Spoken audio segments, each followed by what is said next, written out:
جو ہم دنیا میں دیکھ رہے ہیں، یہ جو انڈین ویریئنٹ ہے جس کو ڈیلٹا ویریئنٹ کہتے ہیں، جو ہندوستان سے آیا ہے، یہ باقی سب سے زیادہ خطرناک ہے۔ کیوں خطرناک ہے؟ کیونکہ یہ زیادہ تیزی سے پھیلتا ہے۔ اور اس لیے میں ذرا شروع میں 2-3 آپ سے باتیں کر دوں۔ دیکھیں، اللہ نے ابھی تک ہمارے پہ بہت کرم کیا۔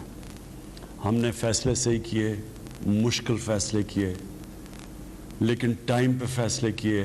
اس کی وجہ سے ہم نے اپنے لوگوں کو بھی بچا لیا، اپنی معیشت کو بھی بچا لیا، اور پھر لوگوں کو کرونا سے بھی بچا لیا۔ اور ہماری مثال دی جاتی ہے دنیا میں۔ آپ کو پتہ ہے کہ ورلڈ اکنامک فورم کے مطابق پاکستان تیسرے نمبر پہ وہ ملک ہے جس نے سب سے بہترین طریقے سے یہ 2 راستوں کے بیچ میں اپنے ملک کو بچا کے نکل گیا، یعنی ایک طرف کرونا، دوسری طرف اپنی معیشت کو بچانا۔ تو پاکستان ان 3 ملکوں میں سے، اور وہ جو 2 اوپر کے ملک ہیں، نیوزی لینڈ اور ہانگ کانگ، غالباً وہ چھوٹے چھوٹے ملک ہیں، ان کے لیے 40-50 لاکھ 60 لاکھ لوگ ہوں گے۔ یہاں 22 کروڑ لوگوں کو اس مشکل وقت سے نکالنا، یہ اپنی NCOC جو ہماری ٹیم بیٹھی تھی، جس نے ہمیں ایڈوائز کیا، مسلسل سائنٹیفک فیصلے کروائے، دنیا کا ڈیٹا دیکھا، اور اس کے بعد ہماری قوم نے بھی ہمارے ساتھ بڑی، یعنی میں آپ سب کا شکریہ ادا کرنا چاہتا ہوں کہ بڑی آپ نے ہمارے ساتھ تعاون کیا۔ ایک خاص چیز بتانا چاہتا ہوں کہ مسجدیں ساری دنیا میں رمضان میں مسجدیں بند ہوئی سوائے پاکستان میں، اور اپنے علماء کا خاص طور پہ میں شکریہ ادا کرنا چاہتا ہوں کہ آپ نے پھر وہ جو SOPs ہم نے کہا تھا کہ احتیاط کریں مسجدوں میں جاتے ہوئے، وہ آپ نے کی۔ لیکن یہ جو چوتھا اب فیز ہے، اس میں اپنی قوم کے سامنے یہ جو بات رکھنا چاہتا ہوں وہ یہ کہ دیکھیں، SOPs کا سب سے آسان ہے ماسک پہننا۔ ماسک پہننے سے ساری دنیا کا بھی یہ تجربہ ہے کہ 60-70% چانس کم ہو جاتی ہے پھیلنے کے لیے۔ تو پہلے تو میں سب سے آپ سے درخواست کروں گا کہ ماسک، جدھر لوگ زیادہ ہیں ماسک پہنیں۔ باہر پھر بھی گزارا ہو جاتا ہے اگر فاصلے پہ لوگ ہوں اور کھلا آسمان ہو، لیکن کمروں کے اندر جدھر بھی زیادہ لوگ ایک کمرے میں کم جگہ پہ ہیں، ادھر ہمیشہ ماسک پہنیں۔ ہمارا تھوڑا سا مسئلہ ہوا ہماری فیڈرل گورنمنٹ اور سندھ گورنمنٹ کا۔ سندھ گورنمنٹ کی کوشش تھی کہ لاک ڈاؤن کر دیں، اور میں فالو کر رہا تھا۔ لیکن مسئلہ کیا ہے؟ لاک ڈاؤن بالکل ٹھیک فیصلہ ہے۔ اگر آپ لاک ڈاؤن کریں گے تو اس کا پھیلاؤ کم ہو جائے گا، کیونکہ اگر ایکٹیویٹی رک جائے گی تو چانسز ہیں وہ کم تیزی سے پھیلے گی۔ لیکن مسئلہ یہ ہے کہ ہم نے دوسری طرف دیکھنا ہے کہ لاک ڈاؤن سے کیا ہم اپنے ملک کو، اپنی معیشت کو بچا لیں گے، اور اس کے بعد جو بھوک پیدا ہوگی، جو پھر دیہڑی دار ہے، خاص طور پہ جو ہمارے غریب طبقہ ہے، وہ کیسے گزارا کرے گا لاک ڈاؤن میں؟ اگر مثلا وہ اپنے چھابڑی ہے، اس کی چھوٹی دکان ہے، ٹیکسی ہے، یہ سارے لوگ جو پیسہ کماتے ہیں اور پھر اپنے بچوں کو کھلاتے ہیں، اپنے گھروں کو کھلاتے ہیں، ان کا کیا بنے گا؟ جب تک ہم اس کا جواب آپ کے پاس نہیں ہے، کبھی لاک ڈاؤن نہ کریں۔ ہندوستان نے اپنی تباہی کر لی۔ آج ہندوستان کے اندر حالات دیکھیں، غربت دیکھیں، ان کی معیشت کا حال دیکھیں، وہ کدھر تھی، پاکستان کدھر تھا۔ آج اللہ کا شکر ہے پاکستان کدھر ہے، اور ہندوستان کی تباہی کتنی ہوئی، کیونکہ ان کی گورنمنٹ نے ایک دم لاک ڈاؤن کر دیا، سوچے سمجھے بغیر کہ بیچارے لوگوں کو کیا بنے گا، لوگ ٹریول کس طرح کریں گے، باہر سے مزدور کام کرنے آئے دیہاتوں سے۔ انہوں نے اس کا کچھ نہیں سوچا، انہوں نے اوپر کی کلاس کا سوچا، جو ہماری طرح کے لوگ ہیں، جن کو ایک دم خوف ہو گیا جب دیکھ رہے ہیں کہ تیزی سے پھیل رہی ہے، لوگ مر رہے ہیں، ہم جانے والے لوگ۔ تو انہوں نے صرف ایلیٹ کا سوچا، اوپر کے لوگوں کا سوچا جو پیسے والے ہیں۔ انہوں نے نہیں سوچا کہ وہ نیچے جو لوگ ہیں، جو محنت کش بیچارے لوگ ہیں، ان کا کیا بنے گا۔ تو اس لیے سندھ گورنمنٹ کو صرف ہمارا یہ ہے کہ دیکھیں، جب آپ لاک ڈاؤن کرتے ہیں تو اپنے ذہن میں ڈال لیں کہ آپ لوگوں کو بھوکا رکھیں گے، اور اگر آپ کے پاس وسائل ہی نہیں ہے لوگوں تک کھانا پہنچانے کے لیے، تو بھوکے لوگوں کو آپ لاک ڈاؤن نہیں کر سکتے۔ اگر میرے بچے بھوکے ہیں گھر میں، تو مجھے آپ کیسے کہیں گے کہ نہیں جی آپ باہر نہ جائیں کیونکہ لوگوں کو کورونا پھیل جائے گی؟ تو اس لیے ہمارا اب تک یہی اپنی حکمت کو استعمال کرتے ہوئے دونوں طرف مسئلے ہیں، ایک طرف معیشت ہے، ایک طرف ہماری کورونا کا پھیلنا ہے، تو یہ بڑا سوچ سمجھ کے اس میں سے نکلنا ہے۔ تو جو سمارٹ لاک ڈاؤن ہے، یعنی کہ علاقے جو زیادہ تیزی سے پھیل سکتی ہیں ان کو مثلا شادی، جب لوگ شادی پہ کھانے پہ اکٹھے ہوتے ہیں تیزی سے پھیل جاتی ہے، ریسٹورنٹس میں تیزی سے، تو ادھر تو تھوڑی دیر کریں۔ اسکولوں میں جب تک بچوں کو اور ٹیچرز کو ٹیکے نہ لگائیں اسکول بھی نہ کھولیں، کیونکہ اسکولوں میں بھی بڑی جلدی پھیل جاتا ہے۔ تو اصل اس کا علاج ایک ہی ہے، ویکسینیشن، ٹیکے لگانے کا۔ ابھی تک پاکستان نے 4 کروڑ 3 کروڑ لوگوں کو اب تک ہم ٹیکے لگا چکے ہیں، اور جن کے نہیں لگے، اور خاص طور پہ جب آپ سمجھتے ہیں کہ ادھر آپ کے کام ہیں جدھر زیادہ لوگ ہیں، آپ کو فوری طور پہ ٹیکے لگوانے چاہیے۔ ہم اب پوری گورنمنٹ کوشش کر رہی ہے کہ کوئی کمی نہ ہو ہماری ویکسینیشن پہ، لیکن اس کا حل صرف ویکسینیشن ہے، ٹیکہ لگانا۔ اس کے علاوہ حکمت استعمال کرتے ہوئے ہمیں اس میں سے نکلنا پڑے گا، لیکن کسی صورت ہماری معیشت اتنے مشکل وقت سے نکلی ہے اور اللہ کا کرم ہے کہ اب اوپر جا رہی ہے، ہم نے کسی صورت لاک ڈاؤن کر کے اپنی معیشت کو تباہ نہیں کرنا۔ جی پروگرام کے پہلے کالر، السلام علیکم۔ وعلیکم السلام۔ جی کون بات کریں گے، کہاں سے؟ جی میں اسلام آباد سے بات کر رہی ہوں، قمر جہاں۔ جی کیا بات کریں گے آپ وزیر اعظم صاحب سے؟ جی میں بات کرنا چاہ رہی ہوں کہ وزیر اعظم صاحب سے، میرے شوہر کالج سے وائس پرنسپل ریٹائر ہوئے ہیں اور وہ اب والد کی بیماری سے مکمل بیڈ پر ہیں۔ میری 3 بیٹیاں ہیں جن کی شادیاں کرنی ہیں، بیٹا بھی نہیں ہے۔ میں کرائے کے مکان میں ایک مشکل وقت میں گزارا کر رہی ہوں۔ اور شوہر کی بیماری پر آنے والے اخراجات کی وجہ سے میں مقروض بھی ہو چکی ہوں۔ تو آج سے 10 سال پہلے ہم نے 60 لاکھ روپے مضاربہ کاروبار میں لگایا تھا، وہ بندہ پیسے لے کے بھاگ گیا، پھر نیب نے اس کو پکڑ لیا۔ 10 سال ہو گئے ہیں، کیس نیب میں ہی ہے۔ نیب نے ریکوری کے لیے ہمیں کہا تھا کہ ریکوری ہو رہی ہے، لیکن ہمیں تو کوئی ایسی اطلاع بھی نہیں ملی اور نہ ہی ہمیں کوئی پیسہ ملا ہے۔ تو اس طرح کرتے ہیں کہ اگر آپ ان کو کانٹیکٹ کر کے ان سے پوچھ لیں گے تو ہم پھر پوری کوشش کرتے ہیں کہ آپ کا جو کیس ہے اس کو ہم تیزی سے سولو کریں۔ جی اگلے کالر ہمارے ساتھ 92249000، یہ نمبر آپ کی اسکرین پہ بھی آ رہا ہے، آپ اس پہ کال کر سکتے ہیں۔ 10 لائنز ہیں اس نمبر پر اور ہماری کوشش ہوگی کہ زیادہ سے زیادہ کالرز کو ہم پروگرام کے اندر شامل کر سکیں۔ السلام علیکم جی۔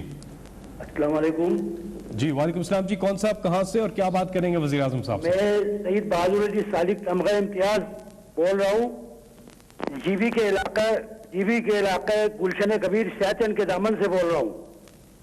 جی میں بڑا خوش قسمت آدمی ہوں کہ اپنے ملک کے پہلے اب تک کے ایسے آؤٹ اسٹینڈنگ ویژنری شفاف پہلوس مخلص اور دلیر وزیر اعظم سے بات کرنے کا شرف حاصل کر رہا ہوں۔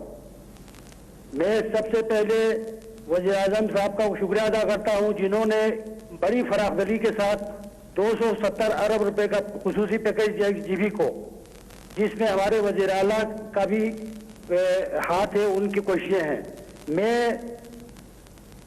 بلتستان کے حوالے سے، گلگت بلتستان کے حوالے سے 3 اہم مسائل کی طرف نشاندہی کرنا چاہتا ہوں۔ امید ہے کہ ہمارے وزیر اعظم ان پر خصوصی توجہ فرمائیں گے۔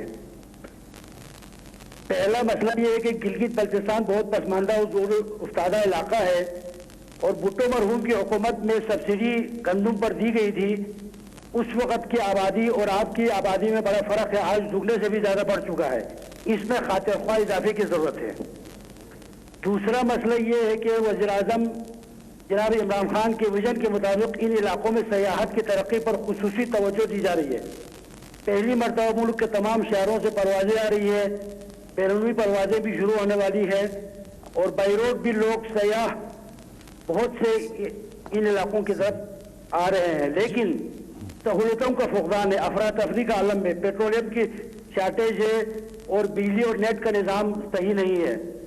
تو ان چیزوں کو ریگولرائز کرنے کی ضرورت ہے۔ چھوٹی سی انتظامیہ ان پہ قابو پانا ان کے لیے بہت مشکل ہے۔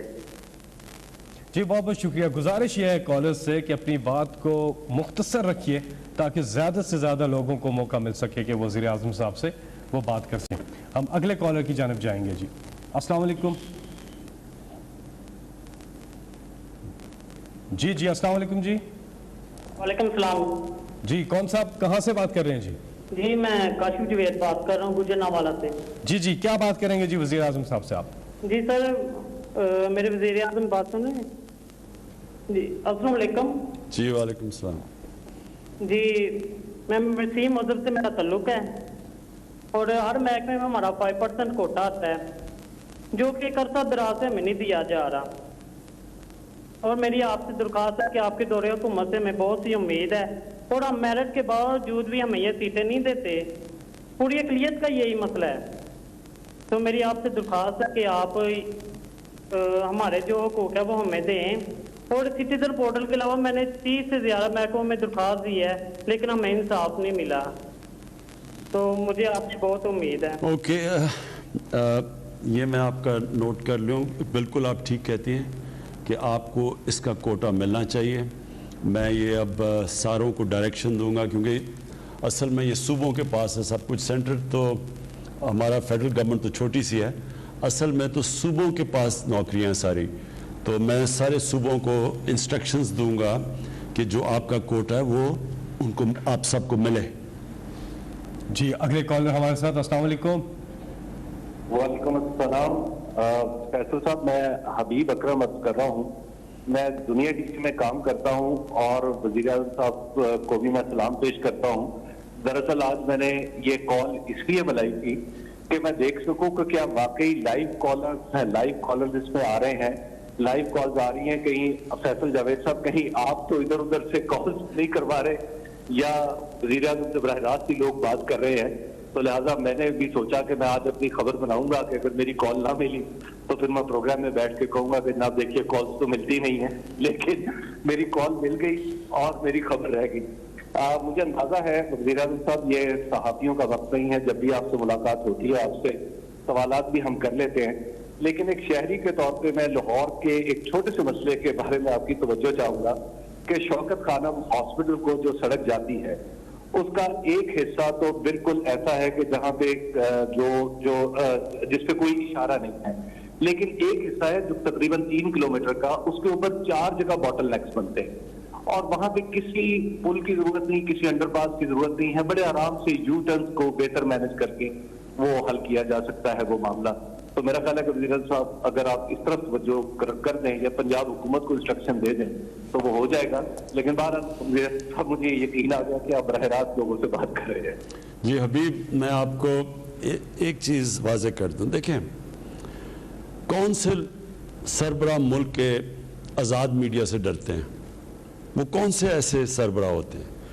یا انہوں نے قانون توڑنا ہوتا ہے یا انہوں نے ملک کی جو رول آف لا ہوتا ہے یعنی جو بجائے قانون کی بالادستی طاقت کی بالادستی کرنی ہوتی ہے تو وہ ہمیشہ گھبراتے ہیں کیونکہ وہ ناجائز کام کر رہے ہوتے ہیں, اور یا پھر جو کرپٹ ہوتے ہیں.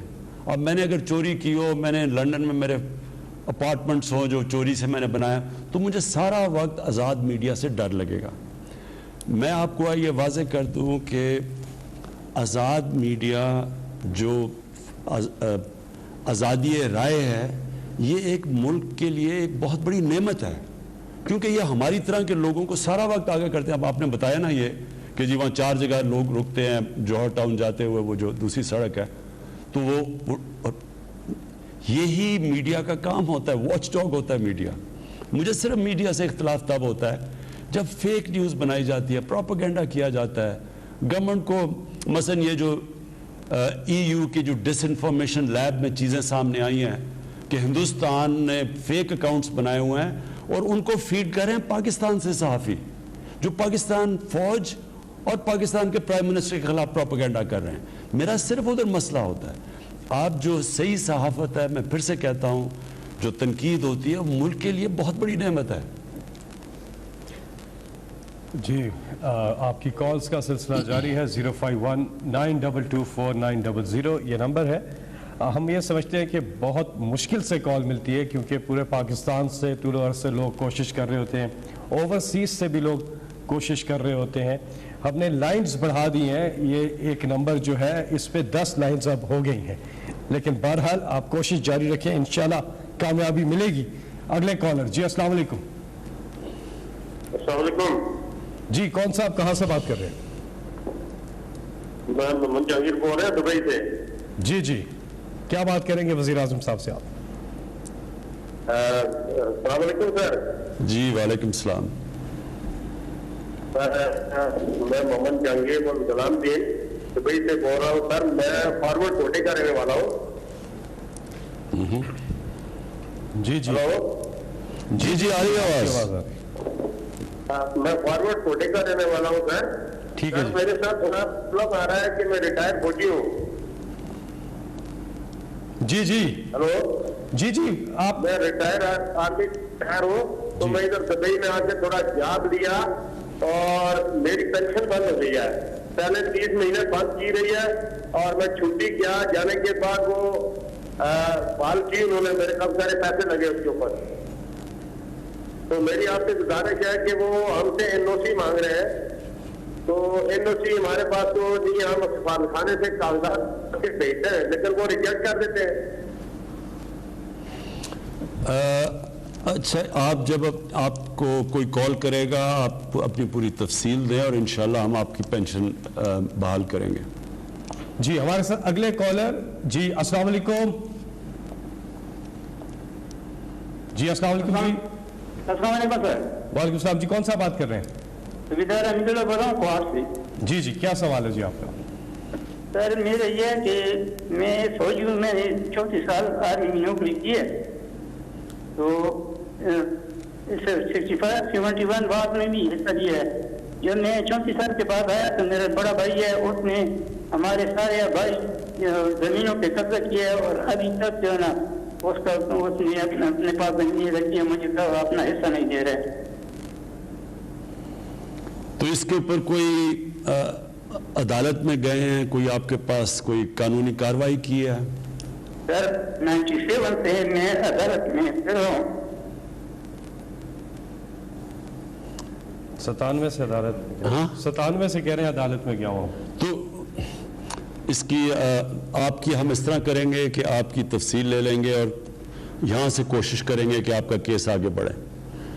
جی کنٹرول روم میں آپ کا نمبر ہے, تو آپ سے وزیر اعظم آفس کی جو ٹیم ہے وہ رابطہ کرے گی. جی آپ ہم سے رابطہ کر رہے ہیں 051-922-4900 اس نمبر پہ. ساتھ ہی میں سوشل میڈیا پر بھی آپ اپنے سوالات اور انشاءاللہ اپنی جو اگلی ہماری یہ آپ کا وزیر اعظم پروگرام ہوگا اس میں پھر ہم بتائیں گے آپ کو کہ کیا مسئلے آئیں. جو آپ چیزیں بتا رہے ہیں یہ ہم اگلے پروگرام پہ آپ کو بتائیں گے کتنے حل ہوئے, اور اگر حل نہیں ہوئے تو اس کا مسئلہ کیا ہے.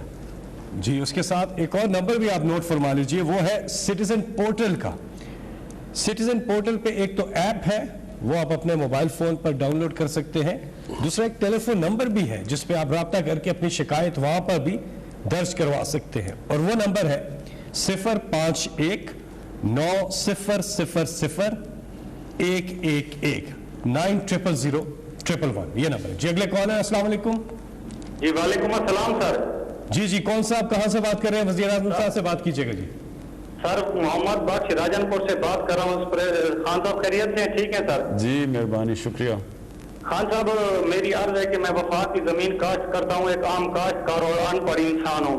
میں نے ٹھیکے پہ لی ہوئی ہے, ہر سال میں اس کے پیسے بھی ادا کرتا ہوں, سارا کچھ. حکومت کی 1920 میں ایک پالیسی بنائی گئی تھی, ہماری فصلوں کا نقصان ہوا تھا, اس میں امداد دی گئی تھی, مجھے شامل نہیں کیا گیا, جبکہ میں کما کے خود حکومت کو دیتا ہوں. اور دوسری بات یہ ہے خان صاحب کہ پنجاب گورنمنٹ جو سبسڈی دے رہی ہے وہ اثر رسوخ والے لوگوں کو مل رہی ہے ملی بھگت کے ساتھ. میں نے سیکٹری لاہور تک اپنے زور لگائے ہیں, درخواستیں دی ہیں, فون بھی کیا ہے, کسی نے نہیں سنی. ہم کاشتکار ہیں, ہم 1 من بیچنے جاتے ہیں تو ہم سے 1 کلو اضافی لیا جاتا ہے. آن لائن پیمنٹ کی حکومت کوئی ٹیکس نہیں لیتی. کاشتکاروں کو جب کہ 600 روپے 1 لاکھ کے پیچھے ان کی آن لائن پیمنٹ آتی ہے, ٹیکس بھی لے لیتے ہیں.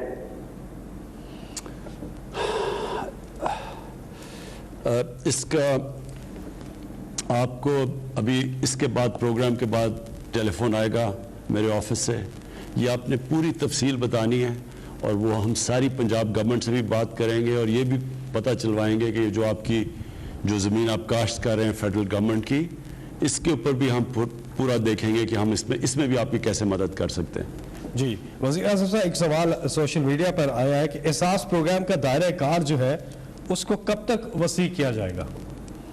دیکھیں, احساس پروگرام کے تو کافی اس وقت قرضے بھی دیے جا رہے ہیں. دیہات کے اندر خواتین کو مویشی اور چیزیں دی جا رہی ہیں تاکہ وہ اپنی آمدنی بڑھا سکیں. لیکن جو ایک سب سے بڑا ہمارا پروگرام ہے وہ ہمارے جو ڈیٹا سارے پاکستان کا اب ہمیں مل گیا. یہ بہت بڑی بات ہے کہ سارے پاکستان کا اب ہمیں پتہ چل گیا ہے کہ کتنے گھرانے ہیں اس ملک میں جن کی کتنی آمدنی ہے, پھر اس سے اوپر کتنے گھرانے ہیں, پھر اس سے اوپر. اب ہمارے پاس ڈیٹا ایسا آ گیا ہے کہ ہمیں اب ڈائریکٹ لوگوں کو یعنی ہمیں پتہ چل جائے گا مثلا اگر آٹے کی قیمت اوپر جاتی ہے تو کون سے گھرانے ہوں گے جو زیادہ متاثر ہوں گے, جن کی آمدنی کا زیادہ تر حصہ چلا جاتا ہے کھانا پینے کی چیزوں کے اوپر, تو ان کو پھر ہم نے ڈائریکٹ سبسڈائز کریں گے. اور یہ دسمبر سے شروع ہو جائے گا.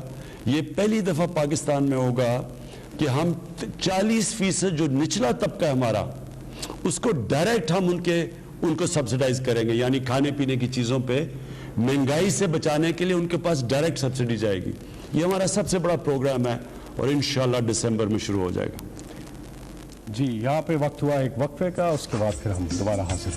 وزیر اعظم صاحب, 22 کروڑ کے ملک میں سپورٹس کا اتنا برا حال ہے. آپ ہمیشہ سے بات کرتے رہے ہیں ٹیلنٹ کی, لیکن یہاں پر سپورٹس کا زوال کیوں؟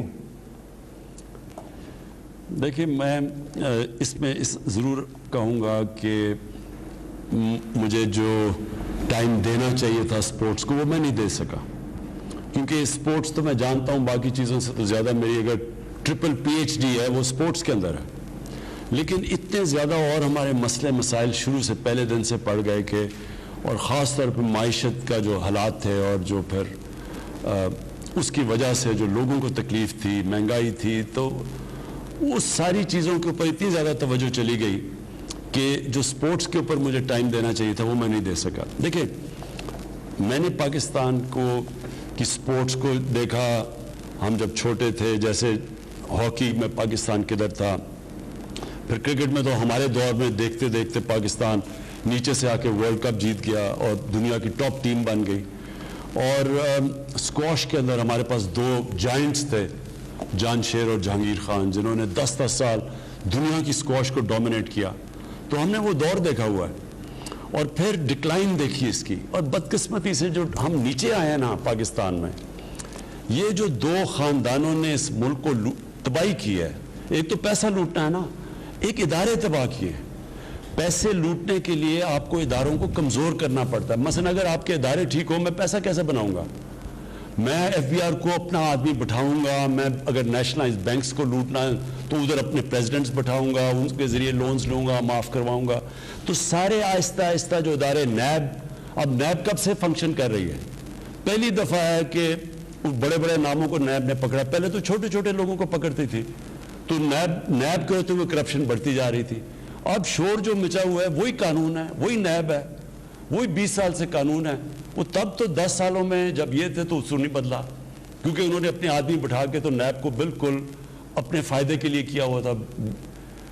بے شرمی سے اور بے دردی سے ملک کو لوٹا, کیونکہ پتا تھا نیب نے اپنا آدمی بٹھایا ہوا ہے. اب اسی نیب کے ہوتے ہوئے ان کی چیخیں نکل گئی ہیں سب کی.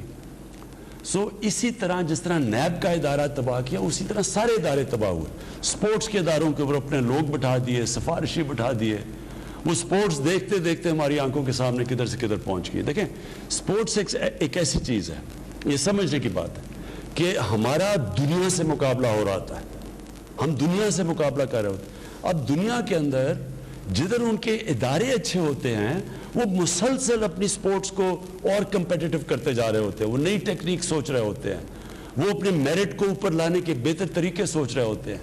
وہ اپنی جو لیٹسٹ ٹریننگ ٹیکنیکس ہیں وہ لے کے آ رہے ہوتے ہیں, کیونکہ وہاں پروفیشنلز بیٹھے ہوتے ہیں اداروں کے اوپر. ہمارا مسئلہ کیا ہے کہ ہم وہ جہانگیر خان اور جانشیر خان 10 سال اسکواش کے ورلڈ چیمپئن بن گئے. کسی نے یہی نہیں سوچا کہ اسکواش کو ایک ادارہ بنایا جائے پاکستان میں, جدھر سارے ملک سے